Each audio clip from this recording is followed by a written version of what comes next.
mga anak at mga magulang upang magkaroon ng magandang buhay.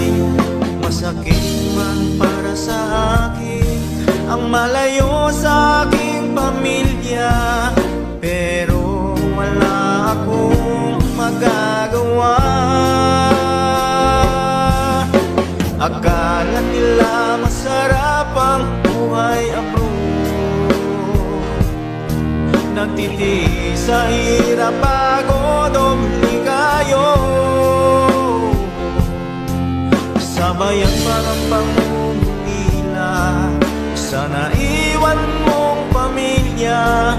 Di mo na malayang tumutulo ng lupa.